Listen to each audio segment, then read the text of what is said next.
So this week the YouTube video, you may have noticed, is slightly different. I'm just out for a walk, largely because I feel that I do a lot of my best thinking when I'm out exercising or walking, and I've been thinking a lot about the demise of ISG. For those of you that aren't in the construction sector, they're the 6th largest construction company in the UK, and over the last week to 10 days they've gone into administration. And there's a few things that I feel need to be discussed really. The first one is that the construction industry now for a long time has been working to really low margins. A lot of big main contractors are buying work. It is always going to cause issues. The construction industry need to know, understand and price their value of the service that they're providing accordingly. I was looking at the finances of another main contractor that we're currently in negotiations with over supply, 130-ish £1 million turnover, 1.5 million poundish profit. Now, 1.5 million pound profit sounds great. When you look at that's somewhere between 1 and 1.5% net profit margin. Not much actually needs to go wrong with the business or with the projects on site before that 1.5 million disappears, issues are caused.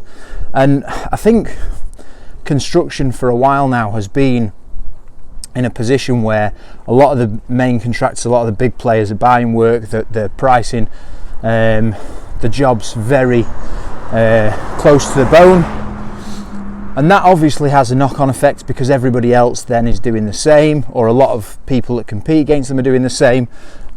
Not everybody's doing the same. That's a sweeping statement, and there are some fantastic businesses out there that understand the value, price the jobs accordingly and make a good profit.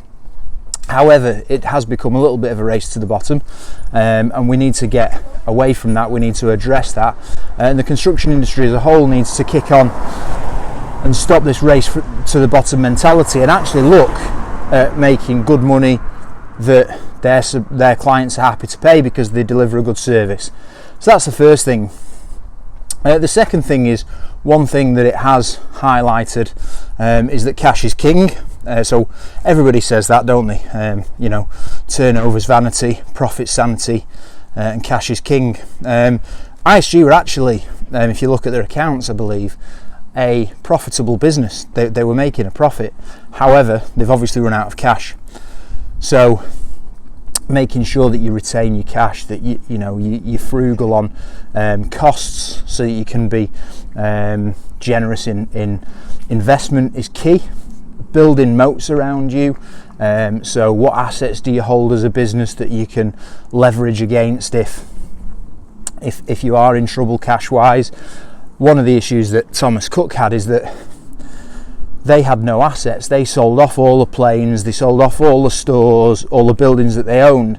So once they started to struggle for cash, they had no assets that they could leverage when they needed to find funds, and ultimately, as we know, went into administration.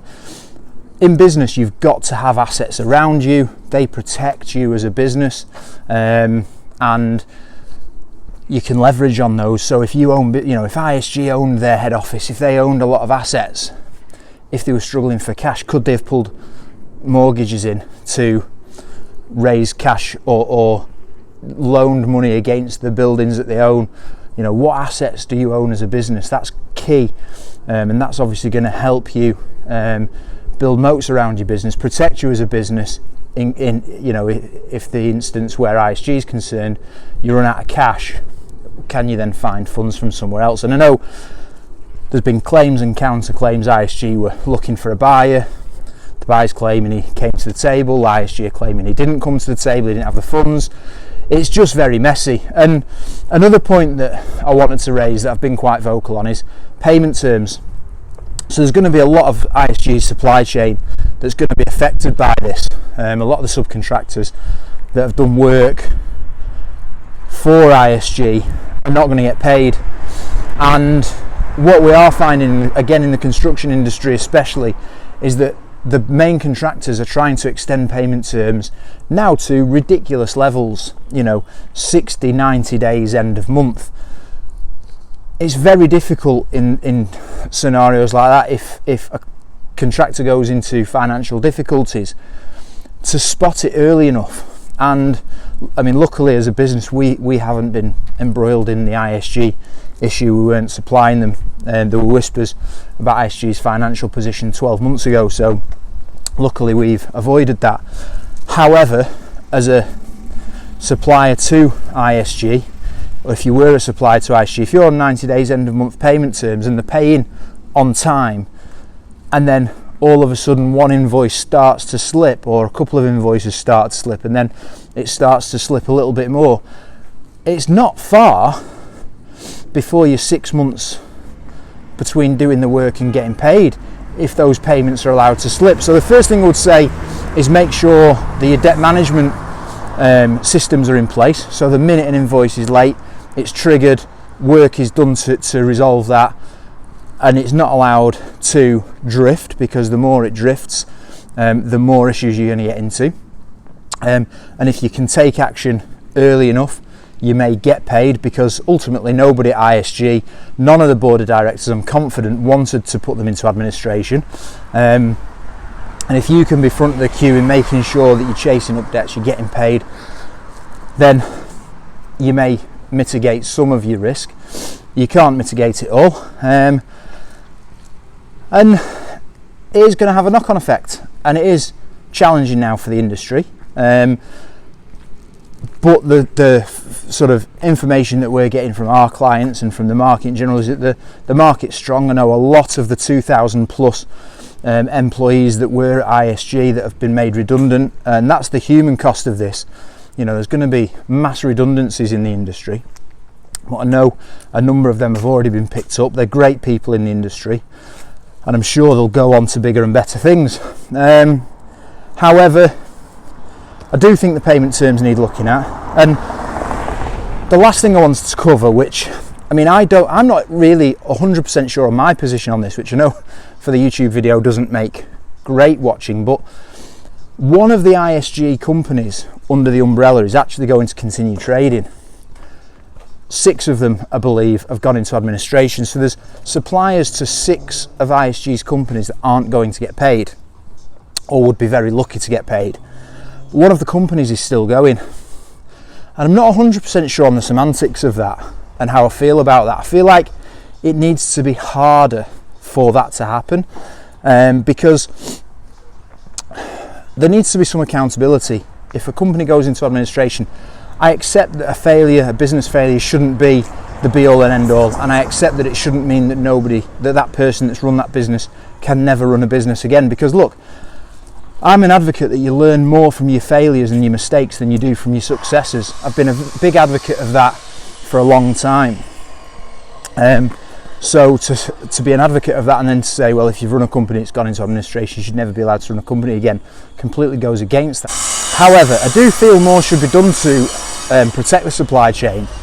And if they are in a position where they've got a company running still out of the chaos that's been caused over the last 10 days, should that company be forced to subsidise some of the losses that the subcontractors, the supply chain, have been affected by from the other 6 companies? I don't know the answer to that. But Sports Direct, as an example, is quite an interesting case study. Mike Ashley sets every single store up of Sports Direct as a separate limited company. Now, I suppose the benefits of there are drawbacks to that, because his accounting and finance costs are going to be higher, because there's more companies that need to register their accounts and all the rest of it. But it does mean that if one of the companies is one of the stores is loss making, he can close that company and it not affect the wider group.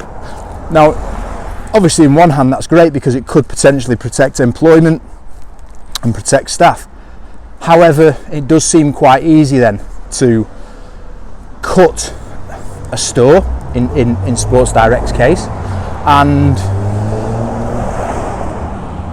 leave a lot of suppliers or a lot of suppliers and staff unpaid or without work, and there's no recourse for the wider group. So just like I say, an interesting one. I'm not 100% sure really of my position, but the semantics over having one company surviving out of the group, not being forced to support the subcontractors from the wider group that have lost money, doesn't quite fill me with that warm feeling. It doesn't 100% sit right with me.